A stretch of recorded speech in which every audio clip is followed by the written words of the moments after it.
Oh, can't wait till these reviews are done and I can finally get some sleep. Oh, gotta stay awake. Oh, hey, how's it going? Whew, I'm so tired. Okay, so, carrying on, we're coming into the home stretch now. Next up, we've got Wes Craven's New Nightmare, which was the unexpected return of Freddy. I thought he was dead in the last one. How can they bring him back? Well, enter Wes Craven. Yes, they lured the master back to revisit his creation one last time and bring him back in a really interesting way, actually, that only Wes Craven could have thought of. So let's talk about it. Wes Craven's New Nightmare, today on the Multimedia Chronicles.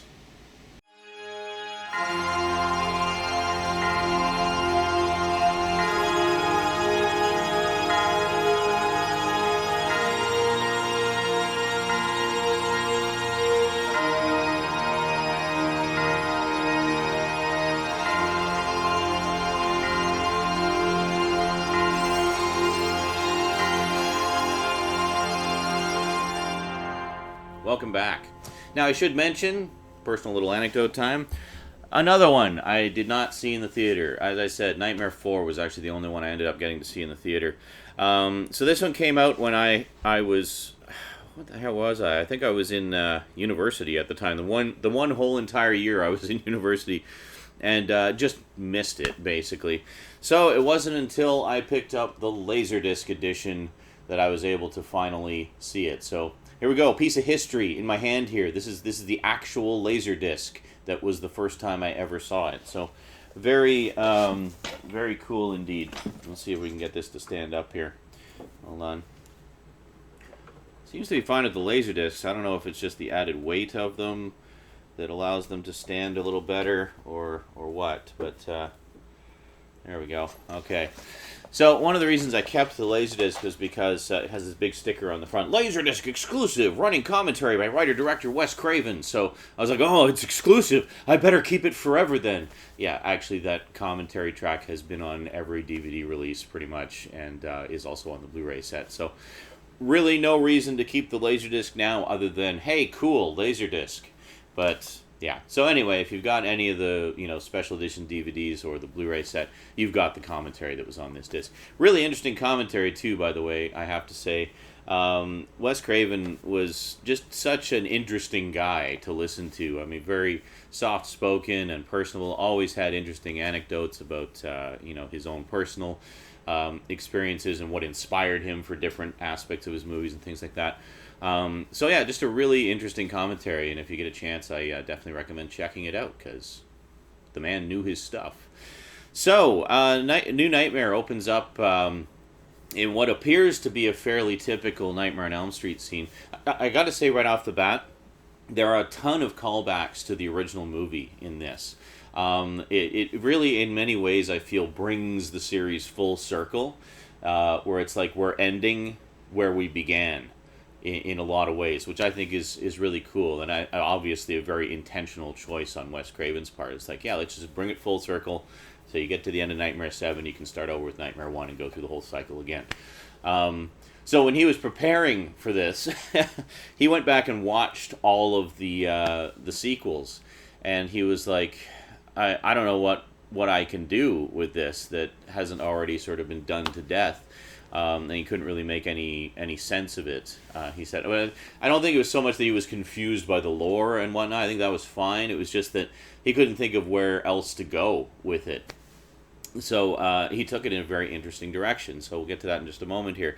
So it opens up with what appears to be a fairly typical Freddy scene. We see the close-up of the hands. He's making a new glove. So something different. Some kind of like cybernetic glove, like a robotic glove. And there's a scene where he chops off his hand, and he's going to fit the new glove on there, and it's like this biomechanical thing. So it's like, you think, oh, okay, we're going into like Cyber Freddy, Cyborg Freddy territory here.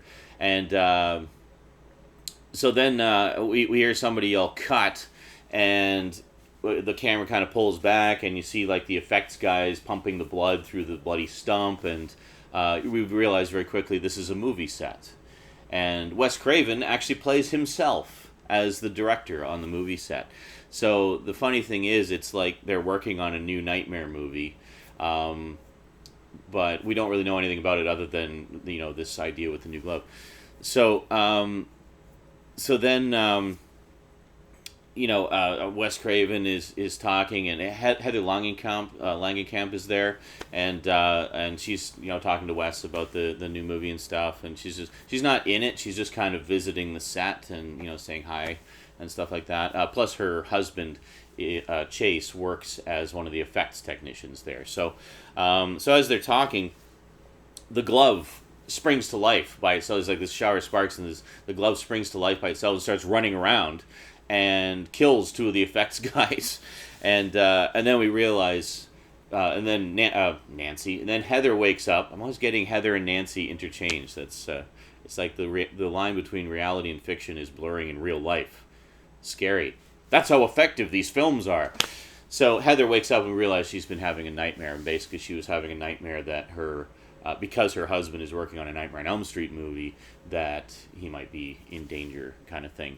So there's a lot of little references throughout this about how, like about typecasting, for example, about how all the actors who were in the original Nightmare movie are just kind of only remembered for that, whereas they've done a lot of other stuff in their career. And so there's a lot of little references to that. So at one point, Heather gets called into a meeting with Robert Shea, the head of New Line, played by himself, and he's saying how we're talking about doing a new Nightmare on Elm Street movie, and we'd really like you to be in it. Wes has got some pretty wild ideas, and I think you should go and talk to him and at least consider it. So she goes to meet up with Wes Craven, and Wes is telling her about how he's been having these new nightmares, essentially, involving Freddy, and how he came to realize that the story of Freddy was more than what he realized it was.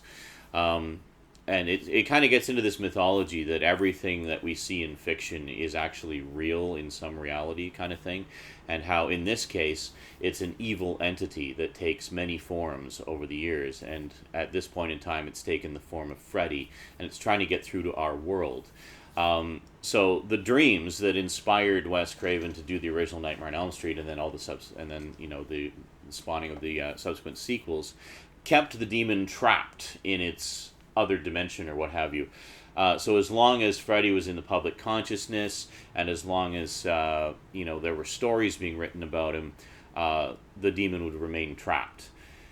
However, because the movie series has ended and a lot of the secondary lore has ended, no more books or comics or what have you, or the TV series is gone, the movies are done, he says it's like letting the genie out of the bottle. So now there's nothing to stop him from coming through to our world. So the only way to stop him is to make another movie. So Wes has this idea of having a movie about the making of the movie. And it's kind of interesting. We see the camera pan over to his computer screen where he's actually writing the script. And we see he's been sitting there talking to Nancy. Heather. He's been talking to Heather and saying how it's only going to work if we have you come back and play Nancy one last time, because you were the actress who gave Nancy her power. Nancy was the character that defeated him for the first time, so she's the one who has basically the most power over him and has the best chance of defeating him, essentially. So the camera pans over to the computer screen, and we actually see the dialogue of the scene we were just watching. So it's like he's writing the script, but if it's on the screen, he's already written that. And was he just going through the motions, and then she was unwittingly following the script? Like, is this... And Nancy, Heather says it herself at one point. It's like, we're still talking about a movie, right? And there's, much like how the first one kind of blurs the line between dreams and reality, this one adds another layer to it. So it's like, it's a very meta horror movie, where it's like, it's a movie about the making of a movie, and to trap this dream demon, and at the same time, the movie itself is encroaching in on the reality of the actors in the movie, and then at the same time, you got the dream world encroaching in on that as well. So you've actually got this triple blurring of lines between reality, movie, and dream world, and only frickin' Wes Craven could have juggled that and done it as well as he did. So then on top of that, we have Nancy's son, who is starting to be plagued by nightmares. He's sleepwalking. She keeps finding him waking up in the middle of the night and watching the original Nightmare on Elm Street on her TV. And she's like, I don't want you watching this. He's like a little kid, right? He's like, what, supposed to be 6 or 7 years old. He's a little kid. And she obviously doesn't want her watching the first Nightmare on Elm Street because it's easily the most terrifying of all of them. And but he just keeps having these nightmares, and it's like when she finds him, he's like in this trance-like state. So it's like the demon Freddy is trying to get to her through her son. So almost like a callback to the Dream Child in that respect. I should mention also there was kind of a little subplot that basically bit the dust. We see remnants of it. Heather is being stalked by a crazy fan who keeps calling her and leaving her obscene phone messages and stuff like that.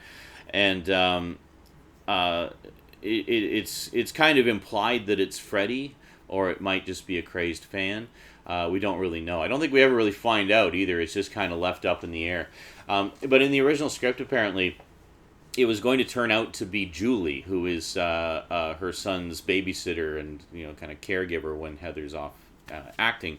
So there's remnants of that left in the movie where Julie's kind of looking suspicious or upset about things that seem a little bit. Why would she be feeling that way at that moment? Well, that's why. Is because there are remnants of that subplot. It basically was ditched very late. So there's still snippets of her, reactions, I guess, in there. So if the character of Julie seems a little bit inconsistent sometimes, that's why.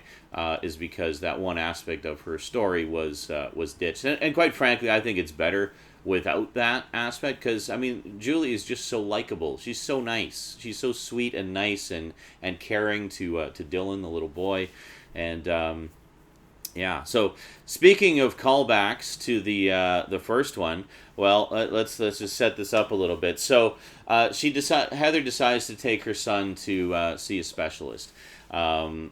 Basically a child doctor, and the child doctor is like, you haven't been showing him your movies, have you? And by the way, the actress playing the doctor is just this wonderfully imposing actress who just like stares so intensely at Heather when she's asking her. It's like, you haven't made her watch you haven't shown him your movies, that film about that guy with the knives on his hands. It's like when she's talking to her, she's like so intense, like watching for the betrayal, the lie, that sort of thing, and you can see the wheels turning, and then there's a dream sequence even where the doctor is in it, and she's like, she suddenly has the Freddy glove, and it's like, we have to cut the evil out of the boy, and like she just in the documentary Never Sleep Again with they interview her, and she talks about how with her performance when she was just as the doctor. Just in the normal sort of non-dream scenes, she said she was basically just kind of saying the lines and just doing her thing. But then when it came to the nightmare sequence, she said, like, I don't know what it was. I just tapped into something, man. And, like, and just, whoa. But really awesome actress. I really liked her performance as the intimidating doctor there. So accusatory of Heather. It's like, no, I know you've shown him your movies, and it's like he had seen bits of the movies, but it was when he was in his trance-like state. So who knows how much of it actually registered?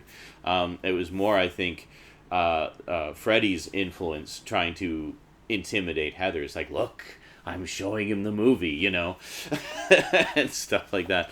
But I'd just like to say also, let's just have a quick moment of silence for Rex. I thought that was so sweet that Dylan had this dinosaur stuffy that he would have as his protector, that would protect him from the bad man at the foot of his bed. And Rex just got the tar beat out of him over the course of it. When we first see him, he's got like slashes, like Freddy claw slashes, and then Heather sews him up, and then eventually he just gets annihilated by Freddy. But it was just, yeah, having a kid myself now, I relate. That resonated with me a lot more because Rose, for example, my daughter, has a whole bunch of stuffies, and there's certain favorites that she likes to sleep with, and that's always been the thing that we've talked about is like stuffies are your nighttime protectors. They keep the bad dreams away, and I wasn't even registering this when we sort of discussed that. So seeing that in the movie, I was just like, yeah, that's right. And there's that's kind of been the way. Is like the teddy bear is the protector, the guardian of the child in the dream world, and the same goes for all stuffies. So in this case, Dylan had this stuffed dinosaur as like his favorite stuffy, and it was his protector, and did protect him for a very long time. The thing that's great about that though is we never see like some big, they could have had like a dramatization of that where it's like you see Rex in the dream world as this big imposing dinosaur battling it out with Freddy, but no, they didn't go for that. They just basically left it up to your imagination and the child's imagination. It's like you don't need to see that. How the child is picturing it as this just pitched battle between dinosaur and dream demon, which would have been epic to see, but that's his imagination, that's his personal thing, and I feel that it was, they probably didn't have the money to do a big elaborate effects sequence like that anyway, but I feel it was the right decision to just kind of leave that in the child's imagination so we can picture it ourselves, and whatever we picture in our minds is going to be way more spectacular than anything they can put on screen. But I totally visualized just these epic freaking battles between Rex and Freddy, and I was like, yeah, get him, Rex! And then, of course, Freddy's just too damn powerful, so even a big, mighty dinosaur like Rex couldn't deal with him. But I just thought that was so sweet that they had that aspect of it, the whole idea of the stuffy being the dream protector, and failing. That to me was very powerful because, as I say, as a father myself, I know how important it is for a child to have those protectors when they sleep. And Rosie's had her periods of bad dreams and such. And that's why she, sometimes sleeps with like 6 stuffies around her. It's like when things are particularly rough, she piles on more stuffies and just has her own little personal army that she takes into the dream world. It's fantastic. And Spider-Man's always among them, by the way. So so getting back to the dream, like the child clinic, basically. So Julie shows up to try to get Dylan. Basically, Heather wants to get Dylan out of there because they keep trying to give him drugs and put him to sleep. So she wants to get him out of there because she realizes if he goes to sleep, he's probably going to be killed or trapped by Freddy in some way. So she wants to get him out of there.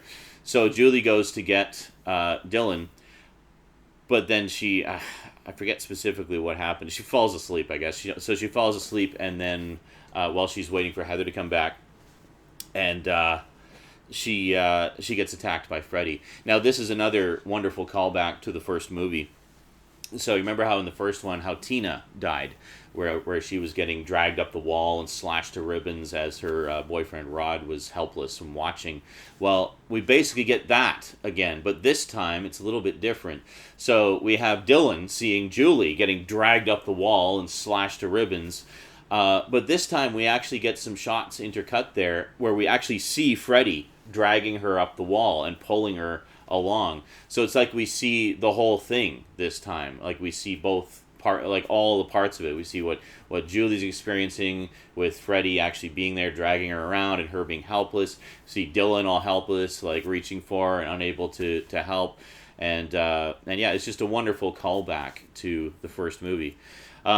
So then, Julie is sadly dead. And so Heather comes back to get Dylan, and Dylan is gone. And then she remembers something she told him when he was there. He didn't want her to worry while he was in the hospital.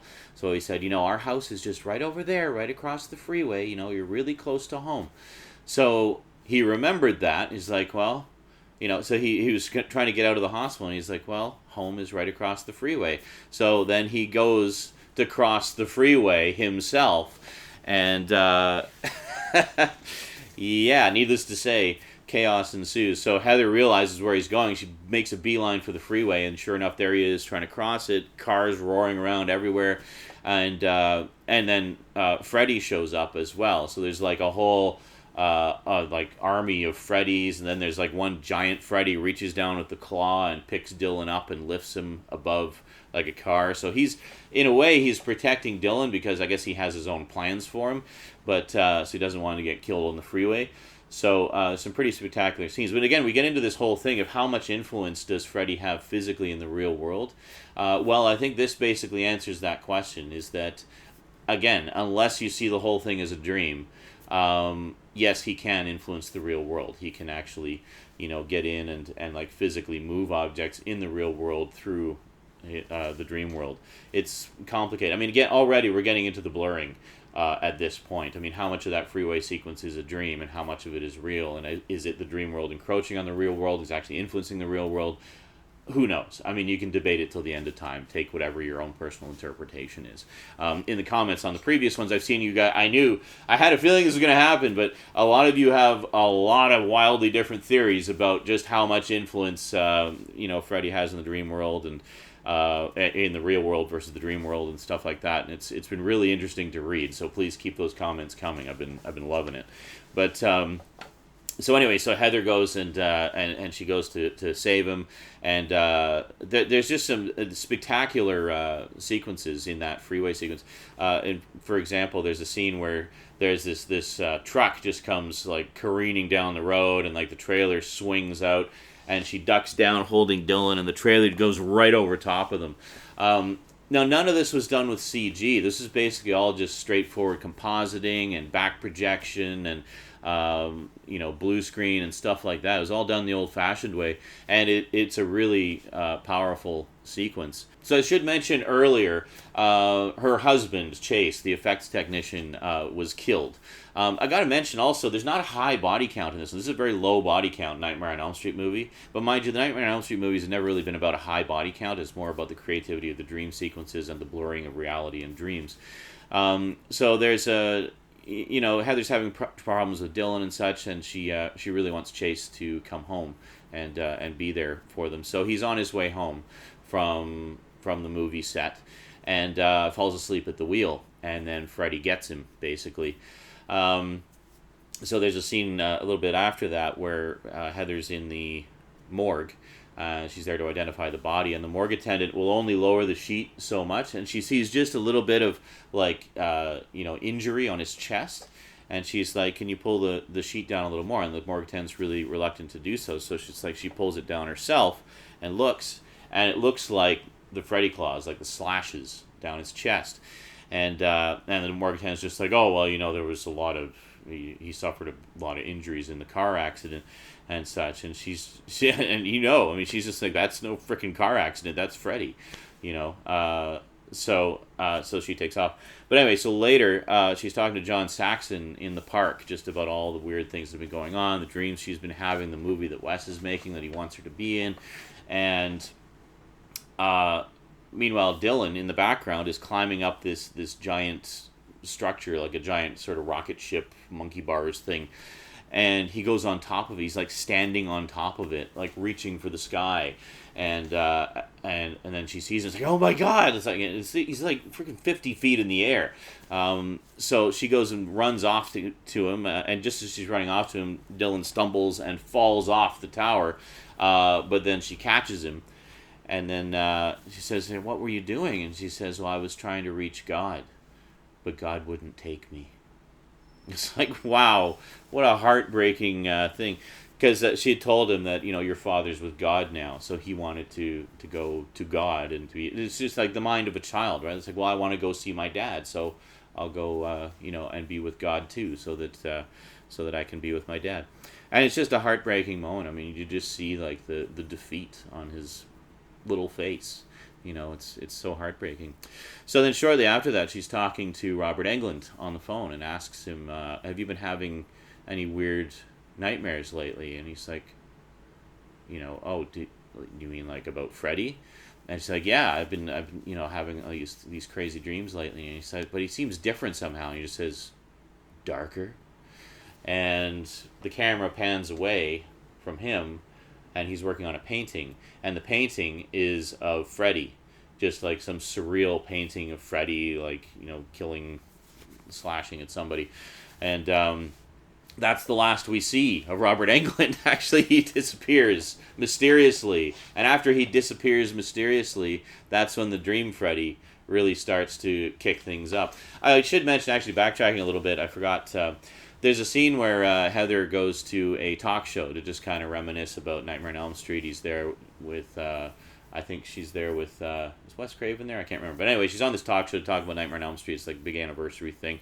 Because around the time that this came out, it was actually the 10th anniversary of the original. So so they have her go on this talk show, and then Robert Englund shows up in full Freddy makeup and costume, and she's just like, oh, God. And that was kind of a little jab, like, and how he's just kind of working the crowd, and like, hey, you're all my children now, and blah, blah, blah. And just, just being the celebrity Freddy, and there's kids in the audience dressed up as Freddy and stuff. He's like high-fiving them and stuff like that. And that was meant to be sort of a little callback to how Freddy had become something of a joke over the past. He was no longer this scary character. He was more almost like a superhero to kids, and just how it had changed over the years. So that was their little nod to what Freddy had been since, in the intervening years since the first one.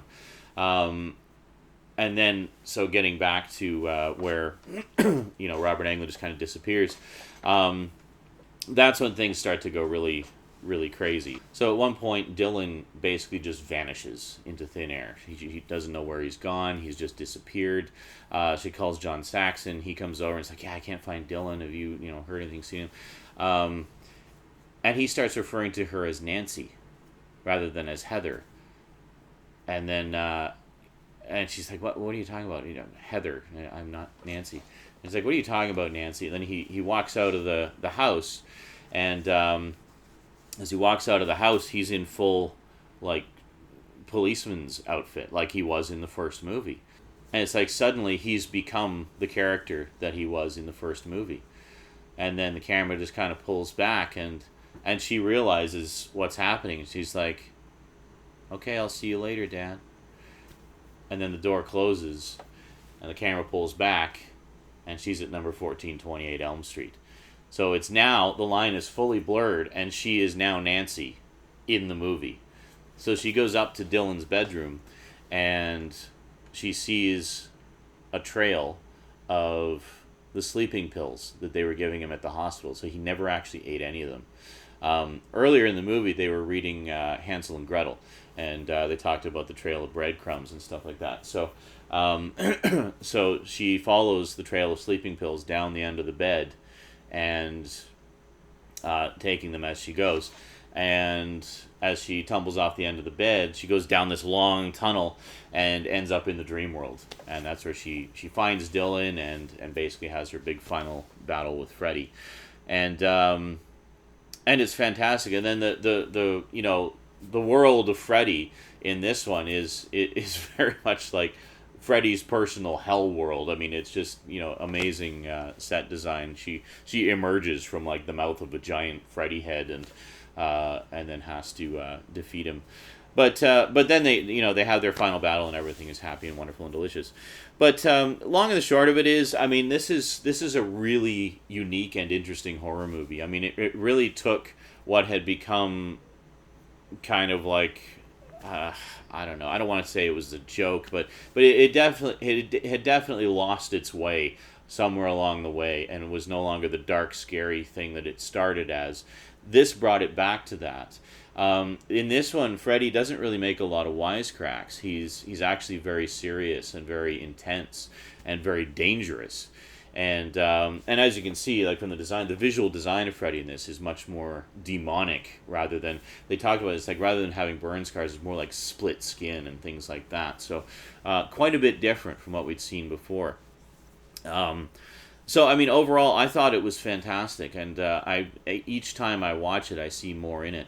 I think now it had been about 10 years since I'd seen it. Since I last saw it, I have become a father, so a lot of the protecting the child aspects of it resonated with me a lot more deeply than they did 10 years ago when I last saw it. So overall, I like it a lot, and I like movies that play around with the boundaries of reality. And this one in particular, as I was mentioning before, I mean, you've got the dream world versus the real world, but then you've got the movie world encroaching in on it as well. So it's like these three boundaries that kind of blur and then become this one thing, where it's like the dream world becomes the reality and the movie. And when she's in the movie at the end, there's no crew anywhere. It's like the movie has become real. So yeah, it's pretty cool stuff. Wes Craven's New Nightmare. Awesome. Love it. Well, I think I got to run off to work, so I'll see you guys next time. The Freddy vs. Jason review will be up not too long after this one. I realize we're slipping behind a little bit again. Sorry about that. Life, kind of gets in the way sometimes. But don't worry, by the end of the 31st, I will have reviewed every single movie that I promised to review in that preview video that you saw on the 1st. So if you want to know what movie reviews are coming up, go watch the preview video. It's the 2016 Halloween display. And there's a section at the end that actually shows you every single movie that I've got planned for reviews this season. Yeah, good stuff. Alrighty, quick thank you to my Patreon sponsors, especially Kyle Pellegrini and Get Your Gorgeous On, the always wonderful e-mag maintained by Michelle O'Toole and Simon Hedger. And I will see you guys next time. Until then, thanks for watching, and sayonara.